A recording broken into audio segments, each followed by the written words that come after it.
En Europe, on a aujourd'hui exprimé ce que beaucoup testent encore. La guerre en Ukraine pourrait durer encore 3 ans et Donald Trump n'a pas réussi à convaincre Vladimir Poutine de négocier. De plus, l'Union européenne a élaboré une stratégie spéciale pour préparer l'Europe à une guerre de grande ampleur contre les Russes. L'Union européenne se prépare à lancer une réforme de défense à grande échelle, incluant la production conjointe d'armes et de drones. Bruxelles veut que l'Europe soit prête à la guerre au plus tard d'ici 2030. Le document consulté par l'agence Bloomberg prévoit une mise à jour majeure de la planification militaire et des achats au sein de l'Union européenne. Selon le plan, d'ici la fin de 2027, l'Union européenne devra effectuer 40% de ses achats d'armement conjointement. C'est plus du double du niveau actuel.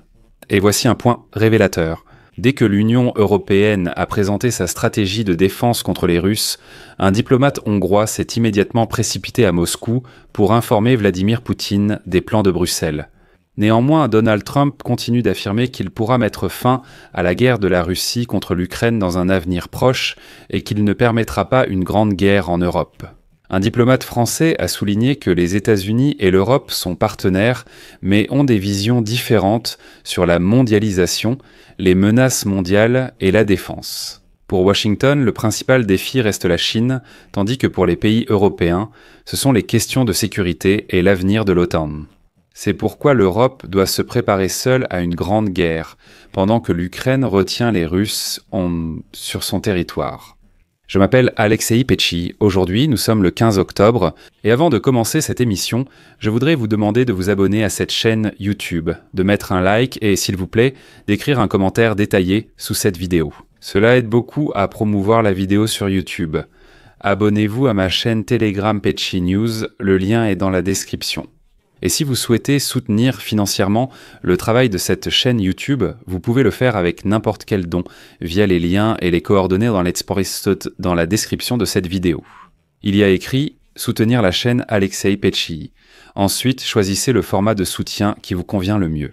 Je serai reconnaissant pour tout soutien que vous apporterez au travail de cette chaîne YouTube. Aujourd'hui, le ministre polonais des Affaires étrangères, Radosław Sikorski, a affirmé que l'Europe devait se préparer à d'éventuelles frappes russes sur le continent. Selon le ministre, la Russie est capable de frapper en profondeur en Europe, et les États européens doivent être prêts à y faire face. Sikorski a affirmé que ne pas disposer de technologies anti-drones ni de capacités de production serait désormais irresponsable. Le chef de la diplomatie polonaise a indiqué que les pays européens devraient prévoir de soutenir l'Ukraine pendant au moins 3 années supplémentaires. C'est sur cette durée, selon lui, que compte également la direction ukrainienne. Autrement dit, selon Sikorski, la direction ukrainienne s'attend déjà à ce que la guerre dure encore 3 ans. Sikorski a espéré que le président américain Donald Trump finira par donner à l'Ukraine des missiles Tomahawk à longue portée, utilisables à des fins diverses. Il a ajouté que pour protéger l'Europe, il est nécessaire de renforcer l'aide militaire à l'Ukraine, en particulier dans le domaine de la défense anti-aérienne, ainsi que la fourniture d'armes à courte et moyenne portée. Sikorski a souligné la fréquence accrue de la présence de drones russes dans le ciel polonais et d'avions de combat au-dessus de l'Estonie. Je vous le rappelle ici. Vladimir Poutine avait déjà jugé absurde les accusations selon lesquelles Moscou préparerait des attaques contre des pays. Mais il est révélateur que plus personne ne croit Vladimir Poutine. L'Union européenne se prépare à lancer une vaste réforme de la défense, incluant la production conjointe d'armes et de drones. Bruxelles veut que l'Europe soit prête à la guerre d'ici 2030. Le document consulté par l'agence Bloomberg prévoit une mise à jour majeure de la planification militaire et des achats au sein de l'Union européenne. Et donc, selon ce plan, d'ici la fin de 2027, l'Union européenne devra effectuer 40% de ses achats d'armement conjointement, c'est-à-dire au niveau de l'Union européenne. D'ailleurs, c'est plus du double du niveau actuel. En fait, cela signifie que l'Union européenne a élaboré et met en œuvre une stratégie de défense parallèle à celle de l'OTAN, en mettant toute l'Europe sur le pied de guerre. Je vais aussi citer un extrait du document. Les États autoritaires interviennent de plus en plus dans nos sociétés et économies. Les alliés et partenaires traditionnels déplacent leur attention vers d'autres régions. C'est un point important. En Europe, on a clairement compris que les États-Unis détournent leur attention de l'Europe vers l'Asie. Aujourd'hui, Bertrand Bouy, chef de la délégation française à l'Assemblée parlementaire du Conseil de l'Europe, a affirmé que les États-Unis et l'Europe restent partenaires, mais ont des vues différentes sur les menaces mondiales et la défense. Pour Washington, le principal défi est la Chine, alors que pour les Européens, ce sont la sécurité et l'avenir de l'OTAN. Citation. Oui, les relations entre l'Europe et les États-Unis sont encore vivantes, mais nous avons des points de vue et des objectifs différents. Je pense que les États-Unis restent les préoccupés par la Chine. Le principal sujet pour les États-Unis, c'est la Chine, et non la Russie. Aujourd'hui, le principal sujet de discussion de Donald Trump avec l'Europe, c'est de dire aux Européens « Désormais, vous devez prendre votre avenir en main. Désormais, vous devez financer votre défense vous-même, car nous avons un autre sujet, la Chine. Et maintenant, les pays européens doivent. Nous ne sommes pas faibles, mais nous ne sommes pas coordonnés. » Et donc, dans le document de l'Union européenne, il est souligné que, je cite, « La Russie militarisée représente une menace permanente pour la sécurité européenne dans un avenir prévisible. » C'est pourquoi il est proposé aux pays de l'Union européenne de coordonner leurs dépenses militaires et de créer rapidement des coalitions pour mettre en œuvre des programmes de défense communs. La Commission s'attend à ce que de tels efforts commencent dès l'année prochaine. Si l'Europe veut être prête au combat d'ici 2030.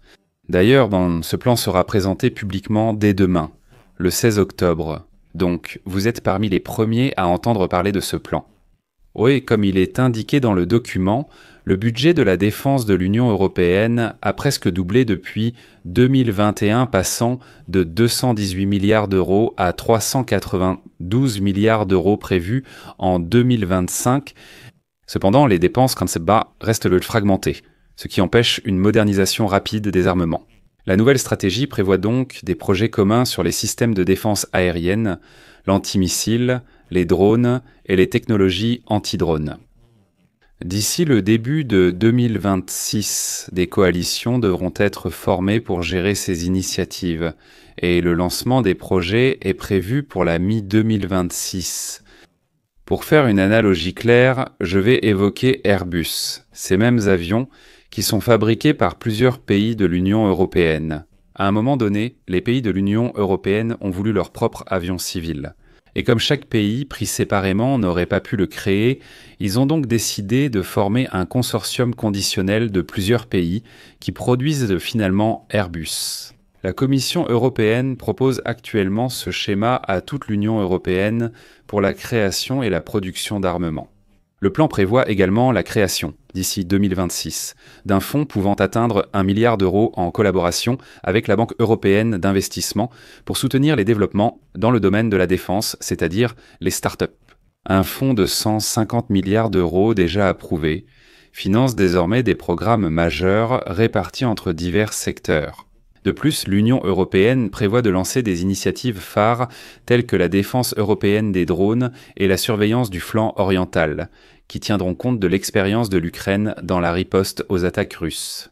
Ces programmes devraient démarrer en 2026 et un système complet de drones à l'échelle du continent devrait être opérationnel d'ici 2027.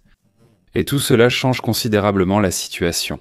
L'Union européenne a traditionnellement joué un rôle secondaire dans les questions de défense, laissant le leadership à l'OTAN. Le nouveau plan renforce la coordination et centralise les décisions, ce qui pourrait modifier l'équilibre des forces dans l'Union européenne. Autrement dit, aussi surprenant que cela puisse paraître, l'Union européenne assume les fonctions de l'OTAN. Ce qui est important, l'Europe a effectivement entendu Donald Trump. La sécurité de l'Europe est entre les mains de l'Europe elle-même, et l'Europe se prépare réellement à une grande guerre. Comme on dit, surveillez bien mes mains. Demain, le 16 octobre, la Commission européenne présentera publiquement et officiellement ce plan de réarmement à Bruxelles. Et déjà aujourd'hui, le 15 octobre, le ministre des Affaires étrangères de Hongrie, Péter Szijjártó, s'est envolé d'urgence pour Moscou afin de rendre compte à ses maîtres du Kremlin des accords en cours au sein de l'Union européenne. Szijjártó a commencé à se plaindre que son pays souffrirait soi-disant s'il perdait l'accès aux ressources énergétiques russes. Citation. « Nous n'avons jamais été trompés par la Russie. Les livraisons ont toujours été effectuées, les contrats ont toujours été respectés. Ma question est, pourquoi rompre ces relations ? Et après, Sciarto a clairement dit que l'Europe se prépare à une grande guerre. Mais Budapest s'y oppose et informera Moscou pour contrer les plans de défense de Bruxelles. Voilà les ministres qui se trouvent au sein de l'Union européenne. Je vais m'arrêter là. Votre avis, vos conclusions, écrivez-les comme d'habitude dans les commentaires sous cette émission. Abonnez-vous à la chaîne, cliquez sur la cloche et n'oubliez pas de mettre un like. C'est tout pour aujourd'hui. Prenez soin de vous. À bientôt à tous.